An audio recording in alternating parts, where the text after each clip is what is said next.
거기서 상대편 부모가 뭐라 했냐? "아니 못생긴 걸 못생겼다 했는데 뭐가 문제임?" 예? 뭐 여기까지도 어린애한테 좀 충격이 있을 듯한데 거기서 스스무의 애비가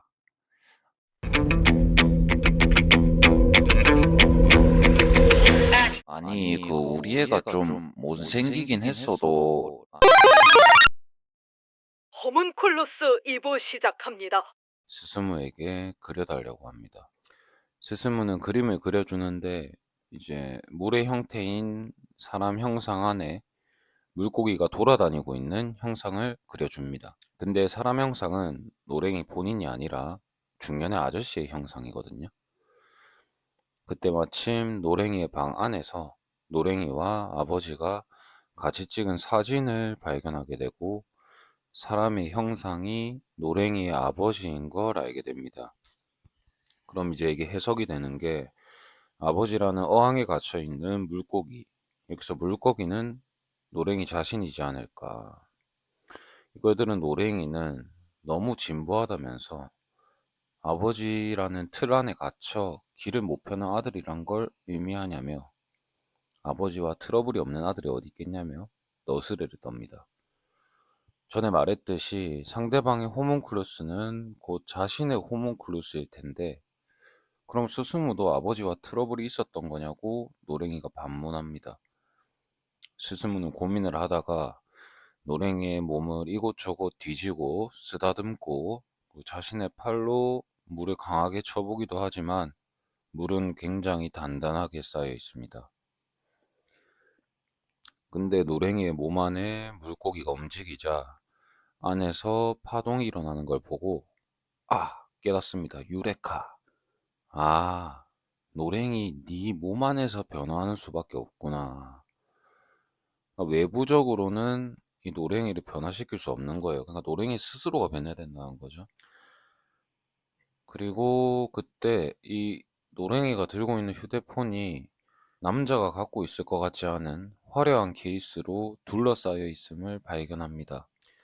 스스무는 생각합니다. 혹시 이 새끼 게이인가? 생각하게 되고 그때 노랭이의 입술 쪽으로 그 안에 있던 물고기가 와서 툭툭 머리를 막 박고 있는 걸 보게 됩니다. 그래서 스스무가 그 물고기가 있는 입술 쪽으로 그냥 뽀뽀를 박아버려요. 노랭이는 당황해서 뒷걸음을 치지만 입술 박치기를 한 입술에서 물고기가 뭐 하여튼 뭐 인면허의 형상으로 변해요. 아니, 뭐 이걸 말로 설명하기는 좀 어려운데 하여튼 그 둘리에서 나오는 가시물고기 형님 아시죠? 그 모습이랑 거의 흡사하게 지금 얼굴이 변해 있습니다, 노랭이가. 이걸 그러니까 이해하려고 하지 마세요. 그냥 그냥 들으시면 됩니다. 예. 뭐 그렇게 중요한 장면은 아니라서 그냥 치료하는 과정이거든요. 그래서 노랭이가 갑자기 스스무를 긁어요. 왜 당신은 그런 노숙 생활을 하고 있냐? 그리고 당신 왜 성형을 한 거죠? 라면서 묻자 스스무가 진땀을 뻘뻘 흘립니다. 이 새끼 봐라 이러면서 알고 보니까 스스무는 성형 괴물이었어요. 성괴였습니다. 근데 티가 전혀 안 나거든요. 그리곤 노랭이가 마지막으로 결정타를 날려버립니다. 도대체 원래 스스무 씨는 어떻게 생겨먹었던 거예요? 그러자 스스무가 이를 악물고 대답합니다. 나는 까먹었는디. 그러자 노랭이가 당신은 순 거짓말 투성이야. 얼굴부터 여자, 돈, 직업 전부 거짓말이야. 그리곤 아직 한 발 남았다며 당신 잘 때 그 아기처럼 자는 것도 태아처럼 자는 것도 당신의 그 추악한 모습을 버리고 다시 태어나고 싶은 욕망 때문이겠지라고 말을 합니다. 그러니까 태아의 형상으로 스스무가 항상 차 안에서 자고 있었는데 그 이유가 여기서 나오죠. 이제 자기 전에 그렇게 잠으로써 다음날 일어났을 때 새로 태어났다는 기분을 받기 위해서였구나. 오, 끄덕끄덕 해주고, 그리고 어느덧 스스무는 이제 노랭이가 아닌 자신의 호문클루스로 변해버린 노랭이와 대화를 나누고 있습니다. 그리고 맹렬한 순수 비난을 합니다. 그리고 스스무는 어느덧 노랭이가 자신의 호문클루스로 변해 있어요. 그러니까 노랭이와 대화를 나누는 건데 곧 자신이랑 대화를 나누는 거죠. 갑자기 노랭이가 스스무에게 넌 새우튀김이야.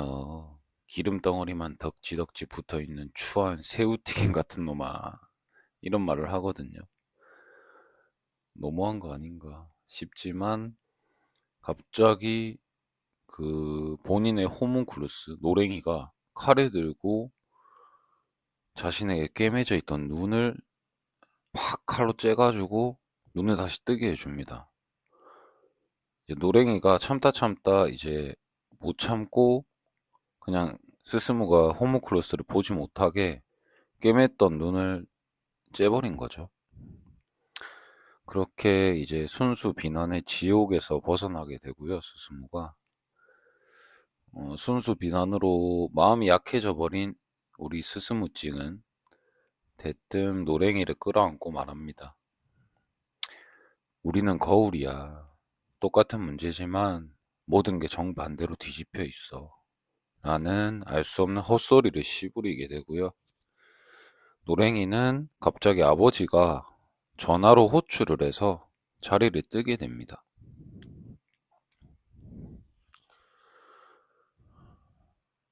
둘은 같이 이동을 하게 되고요. 그리고 어떤 병원에 도착을 하게 돼요. 그 노랭이가 아버지가 몸이 안 좋으신가 봐요. 그래서 병원에 입원해 계시고요. 그 아버지를 만나기 전에 노랭이가 그 본인이 양기로 가득 차게 있다가 변신을 합니다. 찐따 코스프레를 하거든요. 찐따 가발도 쓰고 뭐 안경도 쓰고 하여튼 양기를 벗으려고 찐따 코스프레를 해요. 아버지랑 만나기 전에. 아마도 아버지가 되게 권위적이고 그런 사람인가 봐요. 그래서 둘은 만나게 되고 막 아버지는 노랭이가 병실에 들어오니까 잔소리를 시작합니다. 너 요새 뭐 공부 안 하냐? 의사 일 제대로 안 하냐? 뭐하고 돌아다니냐?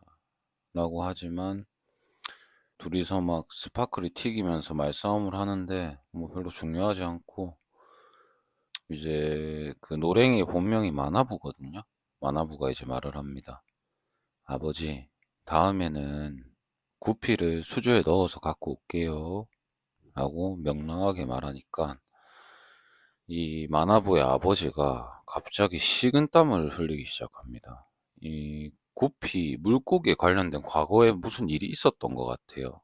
그 노랭이 몸 안에 물고기 호문클루스가 있는 것도 그렇고 아무튼 그 대화를 끝으로 이제 병원에 빠져나오게 되고요.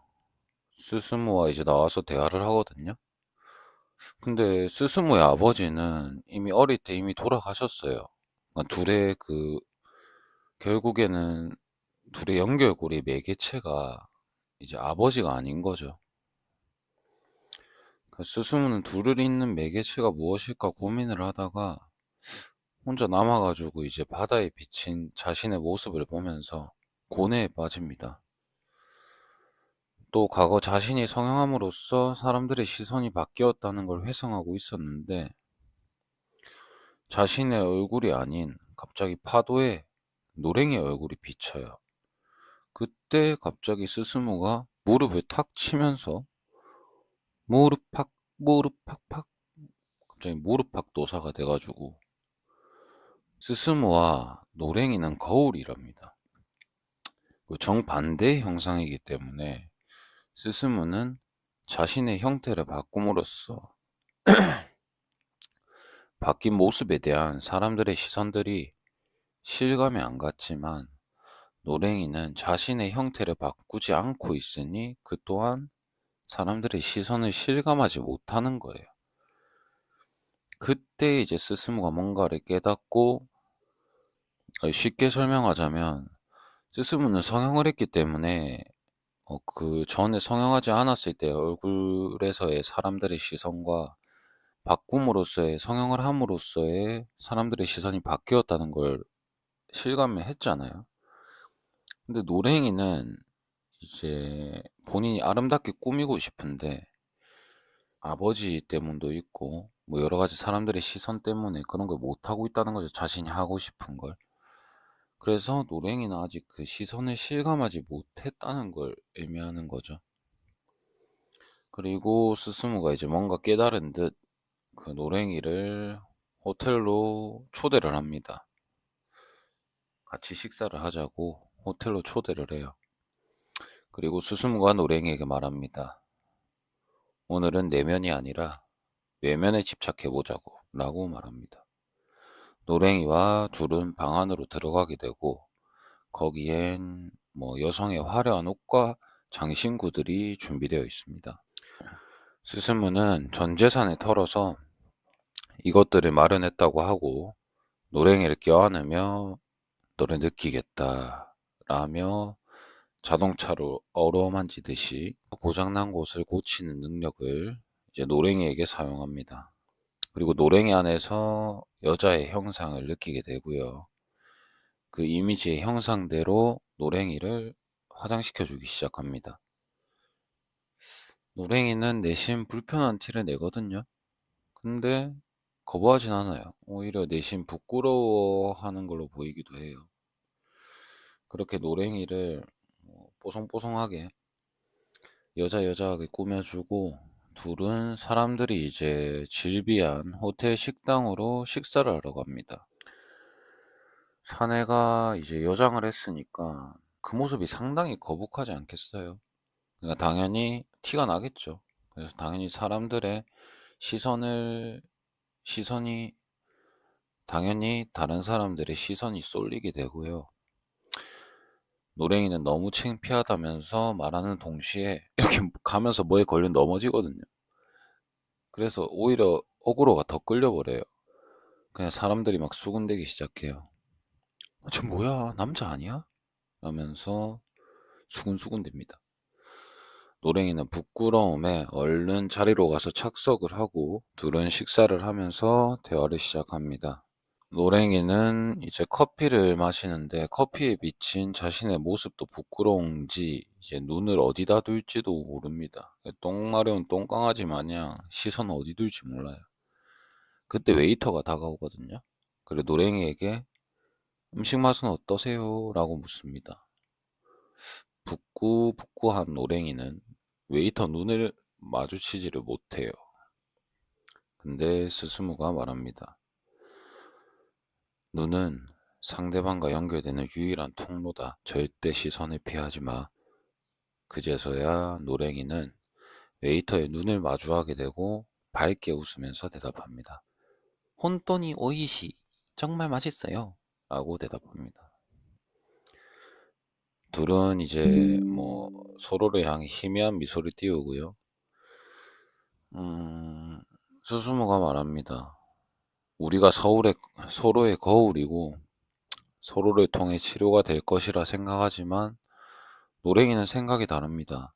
우리 둘은 전혀 상관없고 뭔가 상관이 있다면 스스무의 눈에 스스무와 상관도 없는 물고기가 보일 리 없고 스스무는 여전히 부정하지만 노랭이는 계속해서 뭐에 홀린 듯이 스스무를 막 긁어요.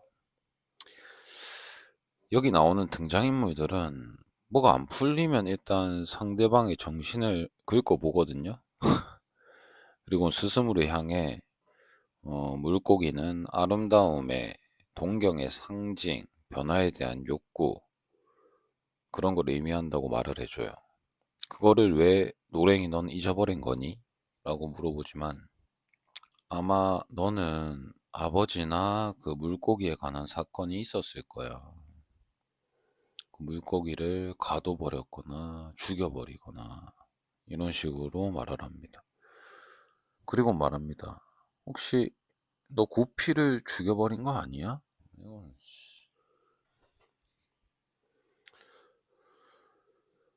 그러다가 다음날 노랭이는 이제 다시 만화부로 변신을 하죠. 그 의사 아버지의 아들로. 찐따 코스프레를 하고 아버지의 병실로 가게 됩니다. 저번에 말했듯이 어항에는 구피가 들어있고요, 물고기가. 어항에 물고기를 넣고 방문을 합니다. 그리고 대뜸 아버지에게 아버지, 시에스타 귀엽지 않아요? 라고 하자 아버지가 당황하면서 시에스타라는 게 뭔지 아는 사람인 것 마냥 막 당황을 해요. 버벅버벅거립니다. 시에스타 이러면서 막. 그리고 아버지 옆에서 사진첩 하나를 발견하는데 그게 이제 만화부의 어릴 적 사진첩이거든요. 근데 묘한 게 이 사진첩 안에는 마치 여자아이인 것처럼 만화부의 앨범인데 여자아이인 것처럼 치장한 아이의 사진만 가득할 뿐이었습니다. 그리고 만화부의 아버지가 대뜸 미안하다 라면서 사과를 합니다.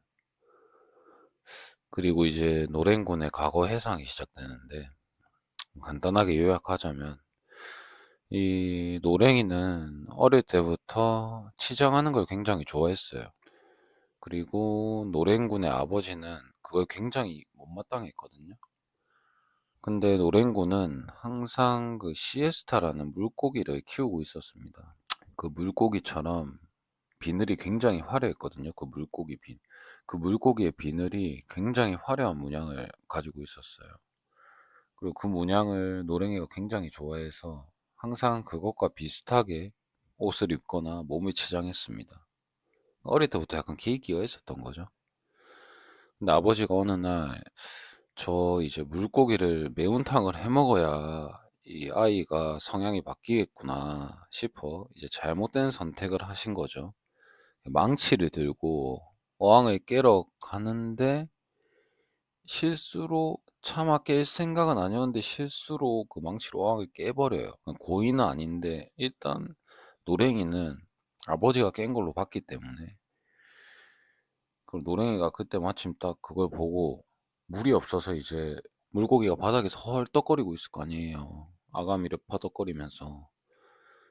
근데 그 시에스타 물고기를 마치 자신의 것으로 만들어 버릴 것 같이 그 물고기를 잡아서 벌컥 삼킵니다.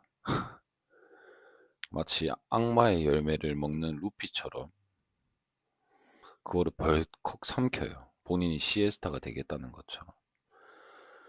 그리고 그렇게 과거 회상이 끝나고 아버지가 마나부에게 말합니다.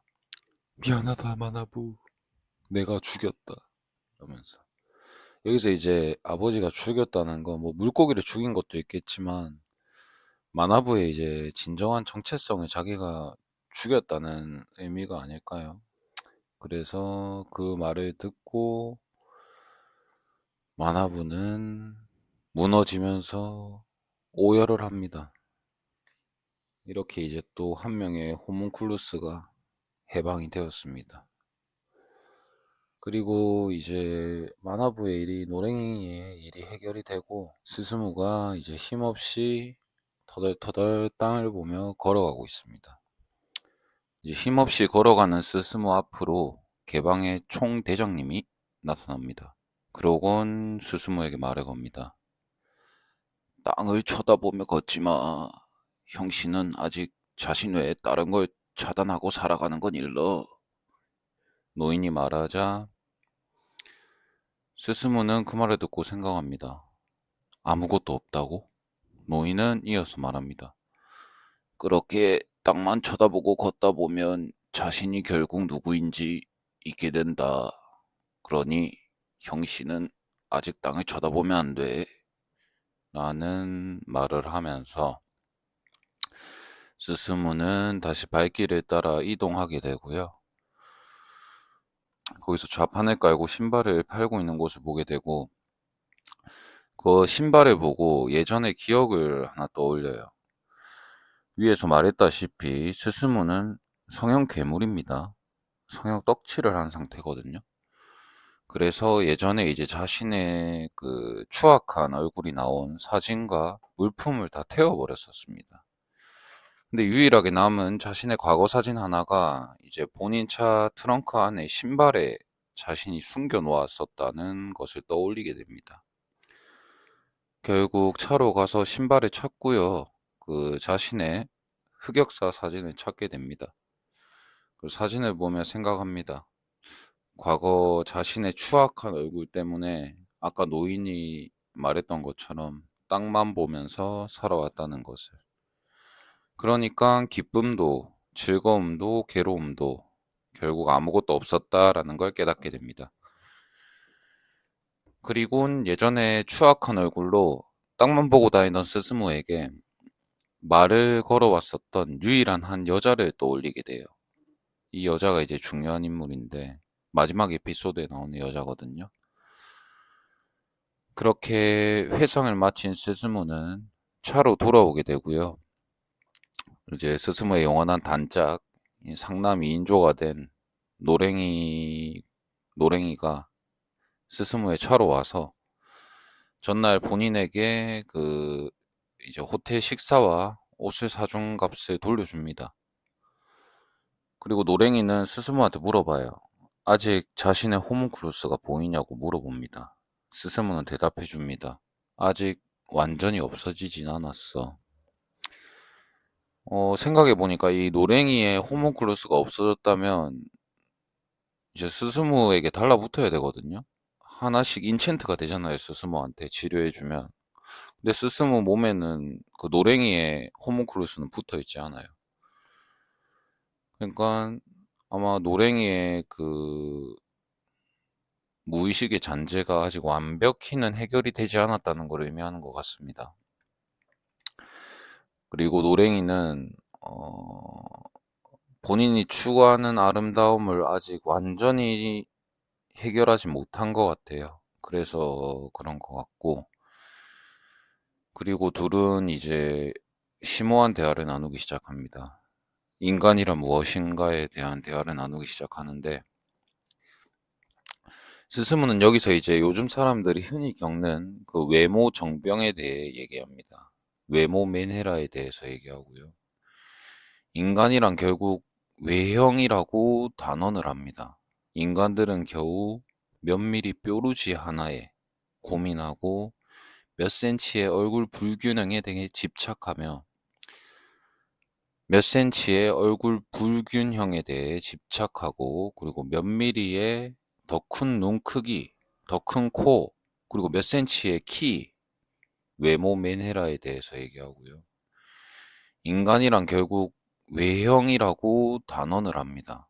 인간들은 겨우 몇 미리 뾰루지 하나에 고민하고 몇 센치의 얼굴 불균형에 대해 집착하고 그리고 몇 미리의 더 큰 눈 크기, 더 큰 코, 그리고 몇 센치의 키가 더 큰 사람들에게 시선을 빼앗긴다는 거죠. 고작 그 몇 센치 몇 미리 때문에 인간은 그거에 대해서 열등감을 느끼고 고통을 받는다는 거죠. 그래서 스스무는 이 형태라는 것이 잘못된 것이기 때문에 인간은 육체가 없으면 고통받을 일도 없다라는 이제 그런 발언을 합니다. 노랭이는 옆에서 듣다가 미친 새끼 뭐라 하지? 라는 표정으로 쳐다보고요. 스스무는 내심 부끄러웠는지 그게 자신이 성형하기 전에 얼굴 때 들었던 생각이라고 말을 합니다.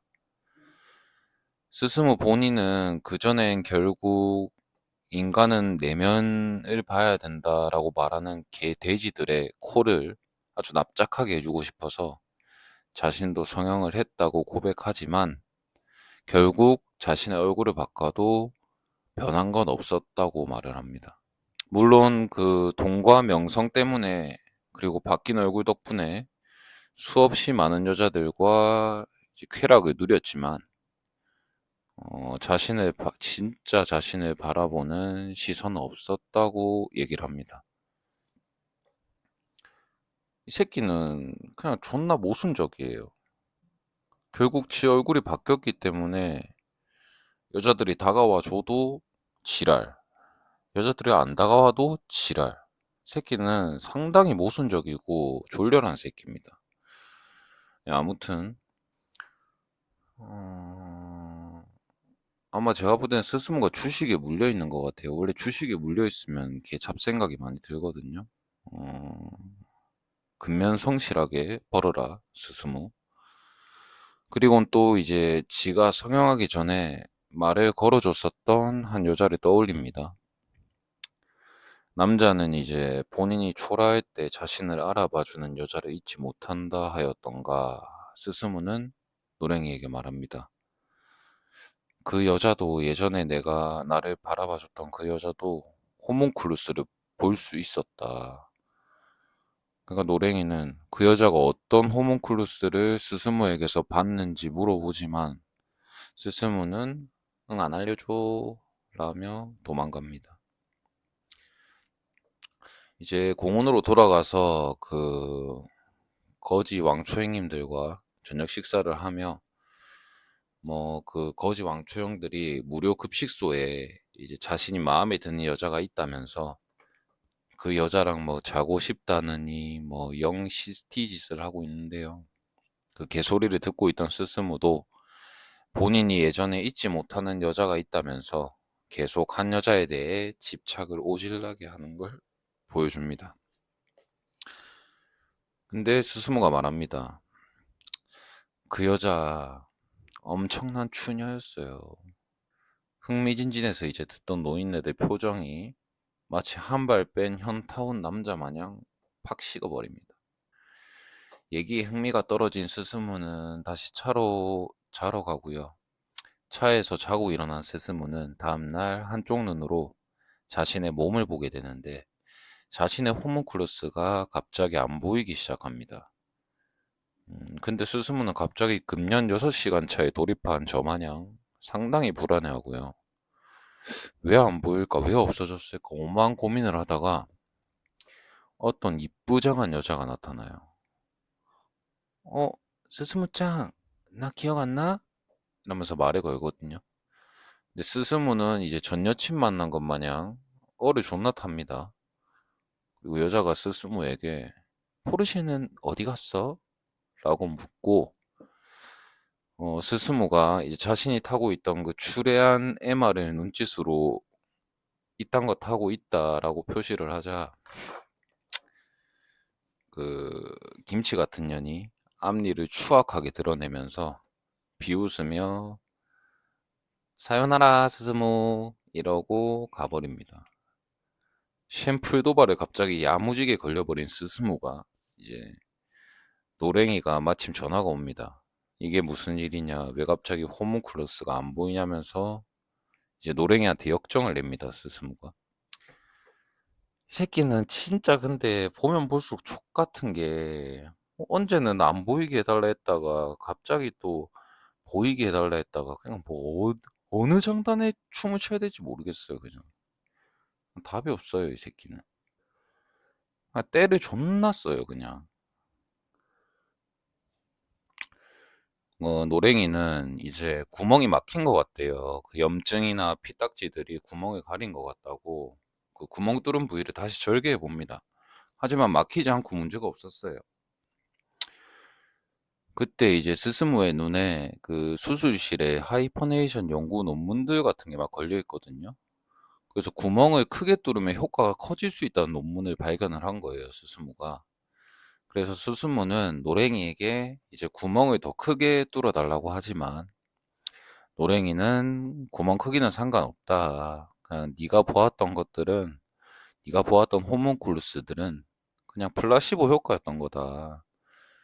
트리포네이션이란 수술이 애초에 식스센스와 관련이 없다 하면서 수술을 거부합니다.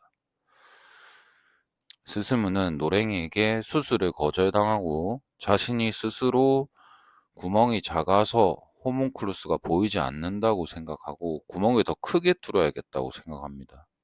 이때부터 뭔가 연출이 스스무가 일단 눈이 돌아 있거든요. 예전에 그 스스무의 눈이 아니에요. 약간 점점 스스무가 미쳐가고 있다는 그런 느낌을 받게 약간 만화에서 묘사가 됩니다. 그리고 스스무는 기어코 이제 그 노랭이의 수술방에 들어가서 수술 도구를 훔칩니다. 그리고 이제 혼자 스스로 트리포네이션 수술을 해야겠다고 생각을 하고요. 노랭이는 당연히 말리겠죠. 하지만 스스무의 눈은 이미 돌아있기 때문에 말릴 수가 없습니다. 그리고 스스무가 이제 길에서 차로 돌아가는 길이었고요. 스스무는 길에서 한 성형을 엄청나게 한 것 같은 여자를 마주치게 됩니다. 이 여자가 어떻게 생겼냐면 진격의 거인에서 그 차력 거인이랑 똑같이 생겼거든요. 진짜 똑같이 생겼어요. 아무튼 그 정도로 엄청 성형을 심하게 한 것처럼 보이고 얼굴이 이제 스스무 눈에 그 왼쪽 눈에 호문클루스로 봤을 때 막 얼굴이 시시각각 변해요. 그 여자 얼굴이. 그 여자가 어떤 남성이랑 얘기를 하고 있는데 그 여자의 얼굴이 다른 여성으로 시시각각 변합니다.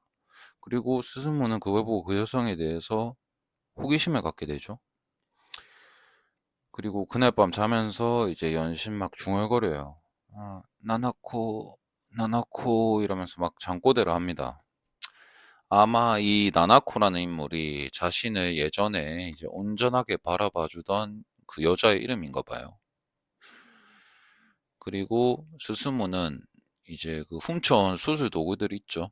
훔쳐온 수술 도구들로 트리포네이션 연구 자료를 보면서 구멍을 크게 뚫는 것 말고도 이제 구멍 수를 늘리는 방법도 있다는 걸 알게 돼요.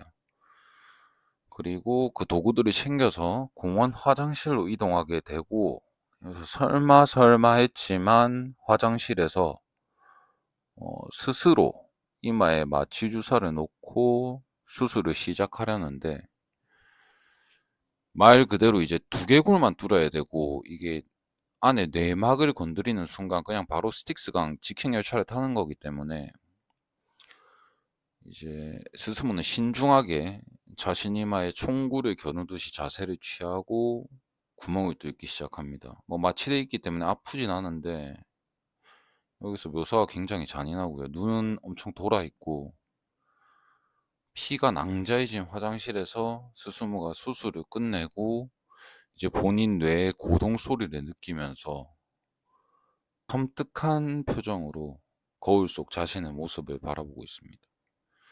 이미 인간의 범주를 좀 넘어선 것 같고요. 괴물의 영역으로 들어가고 있는 듯해요. 그리고 스스무는 이제 다음날 거리로 나가서 한쪽 눈을 가리고 다니면서 인간들의 이제 호문클루스를 보기보다는 거의 음미합니다. 이제 다시 돌아왔어요. 그 구멍을 2개 뚫고 나서 능력이. 이제 아주 그 사람들을 보면서 이제 음미해요. 그 사람들의 호문클루스를 보면서 아주 맛있는 음식을 앞에 두고 있는 것 마냥 기대엔 찬 표정으로 그 인간들을 바라보면서 너네들도 반드시 내가 벗겨 먹어주마라고 생각하듯이 음미하기 시작합니다. 그리고 거기서 또 전날 봤던 그 여자를 마주치게 돼요. 자력 거인을. 나나코죠. 아마 이 여성이 나나코입니다. 그 여성이 이제 스스무에게 와서 말을 걸고요. 결국 스스무는 이제 궁금증을 참지 못하고 누구냐고 물어보지만 물어보고 그녀가 대답하는 순간 그녀의 얼굴이 또 바뀌면서 저 마키무라인데 기억 안 나세요? 이러면서 말을 합니다. 근데 스스무는 이제 이 여자가 거짓말할 때마다 얼굴이 바뀌는구나를 알아차리게 돼요. 그리고 다시 그녀의 얼굴을 봤을 때 갑자기 깨끗한 달걀 귀신처럼 아예 이목구비가 없어집니다. 아, 그리고 확신하게 됩니다. 이 여자가 내가 한때 그러니까 자신의 마음을 봐줬던 그 여자라는 걸, 그 추녀라는 걸 알게 됩니다. 이 여자도 성형을 한 거겠죠. 근데 이 여자는 이미 많이 망가져 있어요. 파파카츠라고 일본에서 유행하는 건데, 뭐 아저씨들과 원조 교제도 하고, 뭐 스폰서를 끼고 몸을 팔면서 생활하고 있는 듯해요. 아무튼 이날 이후로도 이 여자와 자주 마주치고요. 그 대화를 나누면서 이제 알아가게 되는데, 그녀는 이제 물어보는 질문에 정직하게 답을 안 해요. 무조건 거짓말을 합니다. 그러니까 그녀 얼굴이 계속 시시각각 변하니까 스스무는 그녀가 거짓말하는지 안 하는지 알 수가 있죠. 그리고 스스무는 이제 헷갈리게 돼요. 이 여자가 이렇게 거짓말을 많이 치는데 내가 나를 그렇게 진심으로 사랑해줬던 그 여자가 맞나라는 생각을 하게 되고요. 이 여자가 나나코가 아닐 거라고 갑자기 생각하게 되고, 이제 그녀에 대한 미련을 단념하려고 하지만 다시 한번 그 나나코에 대해서 기억을 더듬어 봅니다. 이 여자는 특이한 취미가 있었어요. 그 취미가 뭐냐면 그 도화지를 검은 바탕으로 채우고, 우리가 보통 그리는 방법이 역순인 거죠. 이 여자는 검은 바탕으로 채우고 지우개로 지우면서 그 흰 부분을 그림으로 만드는 그런 특이한 취미가 있었습니다. 그리고 스스무가 예전에 자신을 그려달라고 했을 때 그 나나코가 구름으로 그려줬었던 기억을 떠올리면서 그때를 추억하게 됩니다. 미련이 아주 그득하죠. 그리고 노랭이와 만나서 이제 그녀에 대해서 대화를 나누고, 노랭이가 얼마나 만났냐고 묻자 3개월 만났다고 이제 대답을 합니다. 그리고 어떻게 헤어지게 됐냐고 묻자 기억을 하지 못해요. 그날 밤도 이제 그녀가 스스무의 차로 자신의 집까지 태워달라고 하며 돈을 지불하면서 스스무에게 뭐 여러 가지 치부들이 드러날 질문들을 시작합니다. 포르쉐는 어디 갖다 팔았냐, 뭐 일은 아직 하고 있냐, 그러니까 스스무의 막 영린을 건드리는 거죠. 왜 이런 데서 지내고 있냐. 하지만 스스무는 여느 때와 다름없이 거짓말로 자신의 치부들을 가리려 했지만 갑자기 입이 구한화사 온 사람 마냥 파르르 떨리면서 움직이지 않아요. 그리고 왼쪽 입술이 자신의 의지와 상관없이 막 움직입니다. 그러면서 직장에서는 사실상 잘렸고 포르쉐는 돈이 없어서 팔았고 이 차만 겨우 남아서 여기서 연명 중이다 이러면서, 그러니까 내 의지와 상관없이 입술이 말을 하고 있어요. 그렇게 치부들을 다 드러내게 된 스스무는 갑자기 나나코한테, 그녀한테 집에 초대받게 됩니다. 그녀의 집에서 이제 아까 말했다시피 나나코 특유의 그림을 그리는 방법이 있었다고 했었잖아요. 그 취미가 있었다고. 예전 나나코가 즐겨했던 스케치 방법으로 그려진 것들을 발견하고요. 아, 얘가 나나코가 맞구나라고 확신하게 됩니다. 그리고 노랭이와 만나서, 그리고 이제 그 여성의 얼굴이 뭐 달걀 귀신처럼 민 얼굴로 보이는 이유가 스스무가 전 여친에 대한 기억이 지워진 상태이기 때문에 그런 것인지, 아니면 기억하기 싫을 정도로 취했기 때문에 그런 건지는 알 수가 없습니다. 전 후자라고 생각하긴 하지만 만화에서의 직접적인 설명은 없습니다. 그래, 노랭이와 이제 나나코에 관해서 여러 가지 대화를 마치고요. 본인의 차로 이제 돌아가는데 이미 차에는 나나코가 무임승차에 있어요. 그냥 가만히 앉아 있습니다. 그리고 나나코는 이제 또 돈을 건네주면서 집으로 데려다 달라고 해요, 스스무한테. 그래서 스스무가 이제 차를 이동시키는데 어느 바닷가 앞이에요. 그리곤 오랜만이지? 라면서 둘만의 추억이 있는 장소인 것 마냥 나나코에게 말을 하지만 나나코는 물음표를 지으면서 언년이랑 왔냐? 며 함정 카드를 발동시킵니다. 이미 스스무는 이제 이 여자가 나나코라고 확신을 하는 것 같아요. 그리곤 스스무가 이제 예전처럼 자신을 그려달라고 악망하지만 그녀는 전혀 기억이 없는 듯한 표정입니다. 스스무는 이제 한쪽 눈을 가린 채로 그녀에게 여러 가지 질문을 하지만 그녀는 얼굴이 또 시시각각 바뀌며 거짓을 말합니다.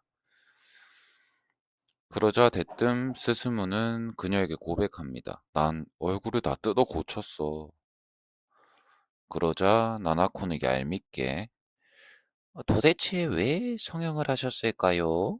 라면서 반문하고 여기서 이제 스스무가 이제 자신의 외모를 혐오하게 된 이유가 나오는데 초등학생일 때 한 여자아이의 실내화를 실수로 바꿔 신어서 그 여자애가 본인에게 아우 못생긴 게 존나 기분 나빠 란 말과 함께 미쳐졌어요 스스무가.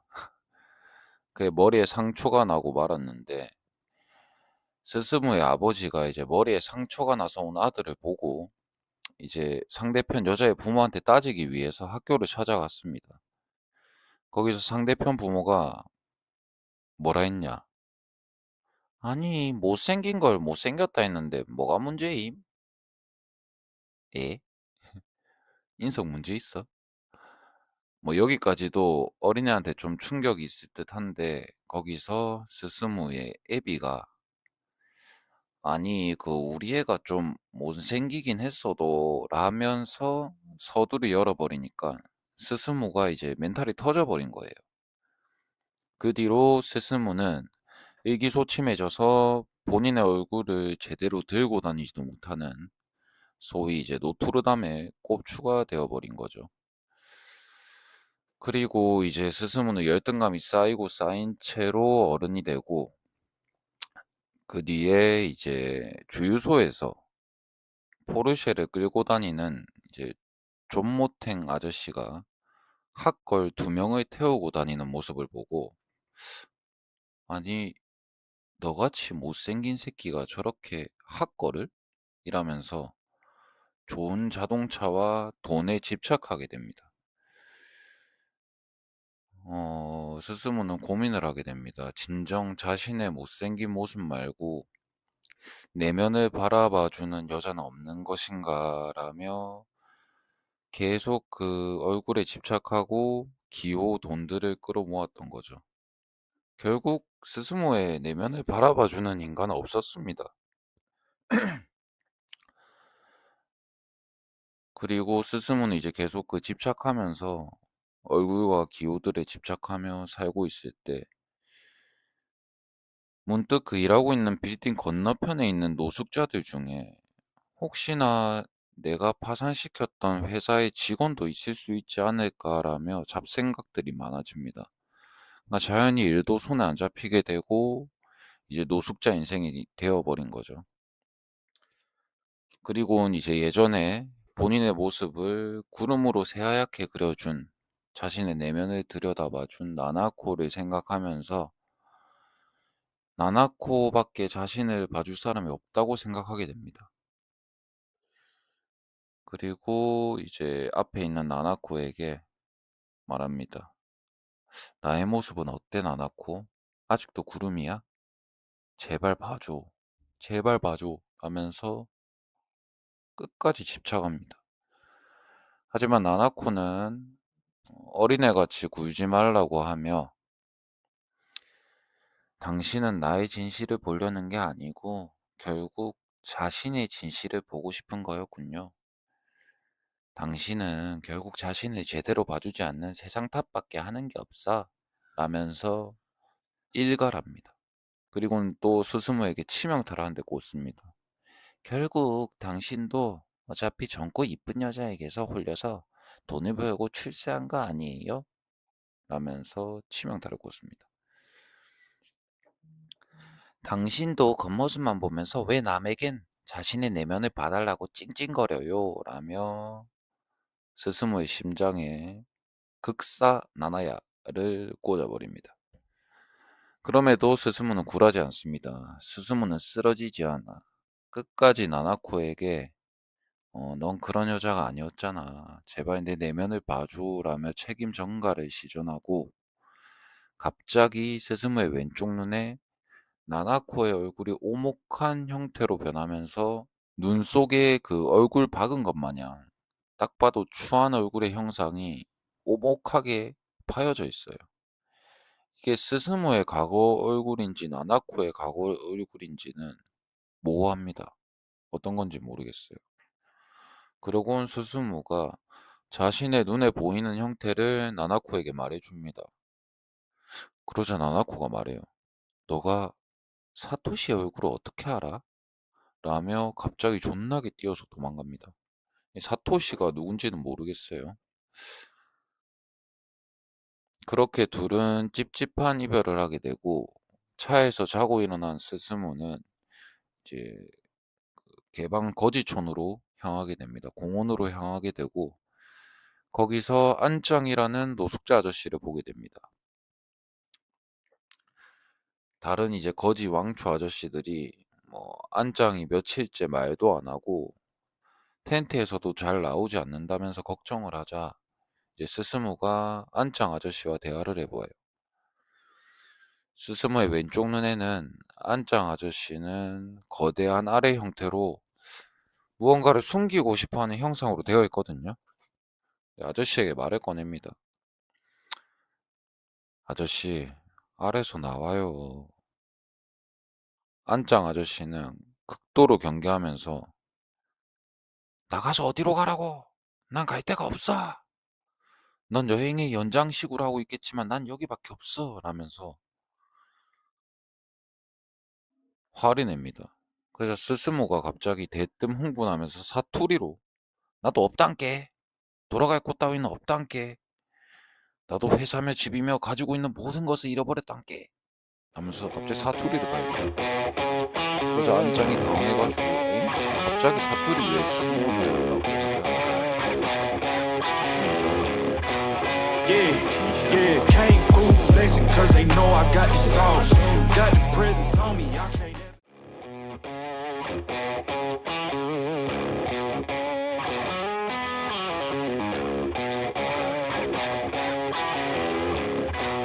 Yeah, can't fool flexing cause they know I got the sauce.